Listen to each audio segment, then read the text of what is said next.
Hello friend, welcome back to my channel অগোছালো মুনমুন। আমার ব্লগে তোমাদেরকে আরও একবার ওয়েলকাম। তোমরা সব কেমন আছো? আশা করছি সবাই ভালো আছো, আর আমিও খুব ভালো আছি। আমার ব্লগে বড়োদেরকে জানাই অনেক অনেক প্রণাম, আর ছোটোদেরকে জানাই অনেক অনেক ভালোবাসা। তো আমার ভিডিও যদি তোমাদের ভালো লাগে, লাইক কমেন্ট শেয়ার করে বলে দিও। আর তো চলো দেখতে থাকো আজকে কি তোমাদের জন্য আমি নিয়ে এসেছি।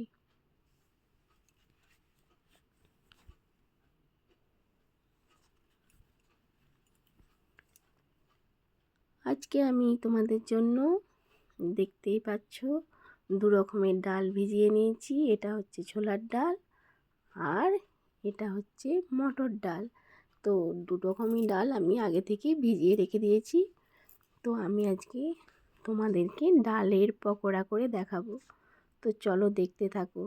তো ডালটা আমি মিক্সিতে বেটে নিয়েছি সবার প্রথমে। আর ডালটা কিন্তু 3-4 ঘন্টা ভালো করে ভিজিয়ে রাখতে হবে। তো এই ডালটা বেটে নেবার পর আমি এখানে প্লেটে পেঁয়াজ, কাঁচা লঙ্কা, আদা, রসুন সব কুচিয়ে রেখেছি। এই ডাল বাটাটার মধ্যে আমি দিয়ে দেব। তো দেখো দিয়ে দিচ্ছি।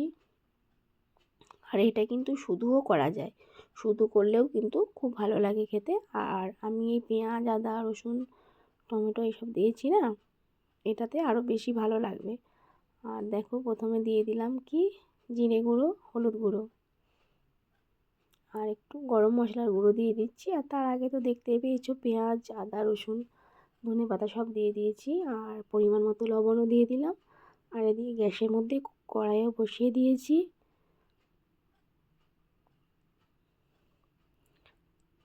দেখো এটা আমি ভালো করে মেখে নিচ্ছি।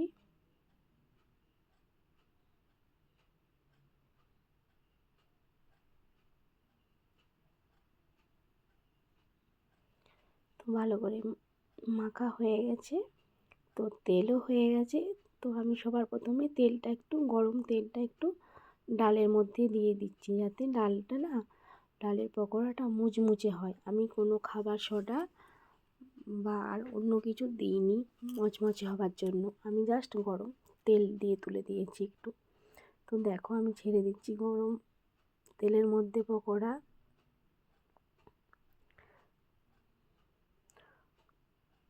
ডালের বড়া। তো দেখো, তো ডালটা আমার না একটু মিহি বাটা হয়ে গেছিলো, আর একটু কম বাটা হলে ভালো লাগতো আরও বেশি।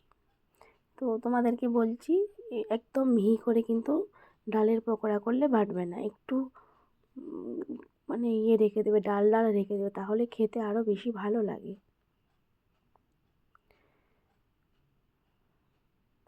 তো দেখো একদিকটা হয়ে গেছে, তো আমি উল্টে দিচ্ছি।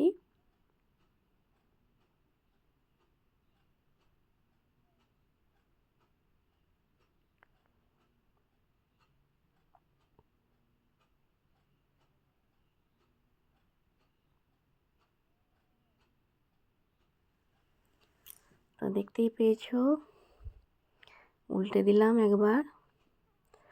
আর তোমরা সবাই কেমন আছো আমাকে অবশ্যই কমেন্ট করে জানিও। আর এই ডালের পকোড়া কে কে খেতে ভালোবাসো তাও অবশ্যই কমেন্ট করে জানিও। আর আমার নতুন বন্ধু যারা থাকবে তাদেরকে বলছি, আমার ভিডিও যদি ভালো লাগে তো লাইক কমেন্ট শেয়ার করে দিও, আর পাশে থাকার অনুরোধ রইল সাবস্ক্রাইব করে দিয়ে। তো দেখো ডালের পকোড়াটা প্রায় হয়ে এসেছে, আমি এবার তুলে নেব, আর একটু লাল লাল করে তুলে নেব।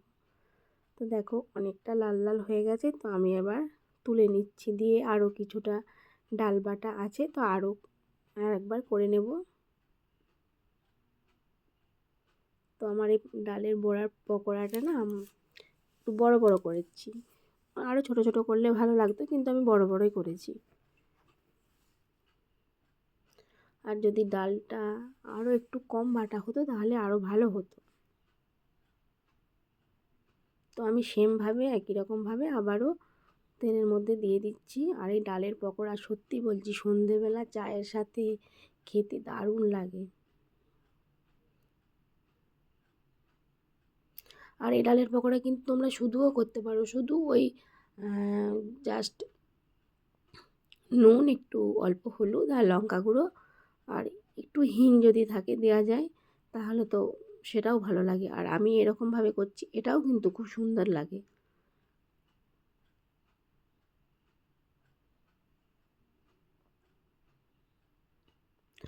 আর আমার বন্ধুদের ভিডিওও কিন্তু আমার খুব খুব ভালো লাগে। আর বন্ধুরা, কেউ স্কিপ করে ভিডিও দেখো না।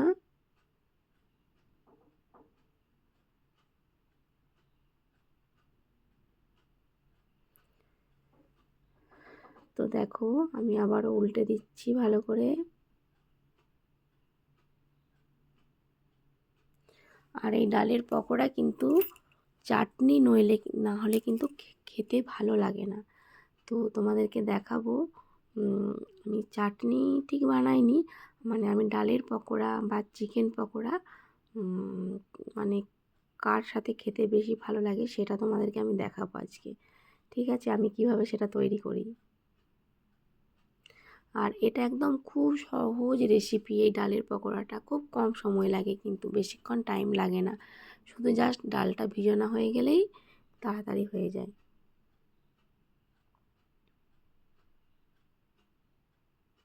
আর ডালের পকোড়াগুলো সত্যি বলছি খুব মুচমুচে হয়েছিল।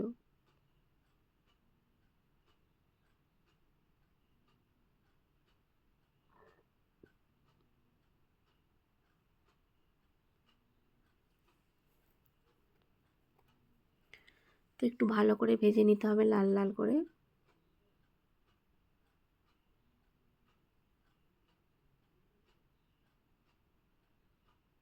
তো দেখো, আমি অনেক লাল লাল করে ভেজে নিয়েছি, বেশ হয়ে গেছে। দেখতে কত সুন্দর লাগছে, তাই না? আর অনেক কিন্তু মুচমুচে হয়েছিল। তো আমি এবার চাটনিটা কীভাবে বানাচ্ছি তোমাদেরকে দেখাই। দেখো, প্রথমে এখানে আমি টমেটো সস নিয়ে নিয়েছি, কিন্তু টমেটো সসের সাথেও কিন্তু খেতে ভালো লাগে, কিন্তু আমি একটু অন্যরকমভাবে করি এটা। এটা তোমরা করে দেখো, খুব সুন্দর লাগে কোনো পকোড়া বা চিকেন পকোড়া বা ডালের পকোড়া। আর টমেটো সস নিয়েছি, আর এখানে নিয়ে নিলাম চিলি সস। আর কাঁচা লঙ্কা কুচিয়ে রেখেছিলাম, কাঁচা লঙ্কাটা বেটে দিলে তো আরোই ভালো হতো। আর এখানে আদা কুড়ে রেখেছিলাম, আদা কুড়া আর ধনে পাতা দিয়ে ভালো করে আমি মাখিয়ে নিচ্ছি। কাঁচা লঙ্কাটা একটু ওটার সঙ্গে মাখিয়ে নিতে হবে ভালো করে, বুঝতে পেরেছো? টিপে টিপে, কারণ কাঁচা লঙ্কাটা তো আমি বেটে দিইনি, বেটে দিলে আরোই ভালো হতো। তো আমি এইভাবে মাখিয়ে নেব। আর এইভাবে তোমরা এই চাটনিটা করে দেখো, সব কিছু পকোড়ার সাথে কিন্তু দারুণ টেস্ট হয়। এই আদাটা দিয়েছি না, দারুণ লাগে। কাঁচা লঙ্কার সাথে আদা আর এই টমেটো আর ধনেপাতা আর হচ্ছে যে চিলি সসটা।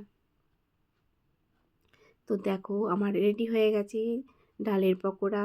তো দেখতেই পাচ্ছ, সত্যি বলছি দারুণ হয়েছিল, মচমচে, আর খেতেও কিন্তু খুব সুন্দর হয়েছিল। তো বন্ধুরা, আজকে আমার এই ভিডিও তোমাদের কেমন লাগলো অবশ্যই কমেন্ট করে জানিও। আর ভালো লাগলে লাইক কমেন্ট শেয়ার করতে কেউ ভুলো না। আর নতুন বন্ধু যারা থাকবে তারা আমার পাশে অবশ্যই থেকো।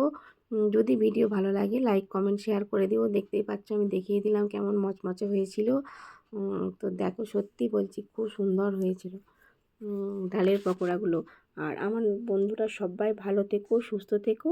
আজকের মতো টাটা।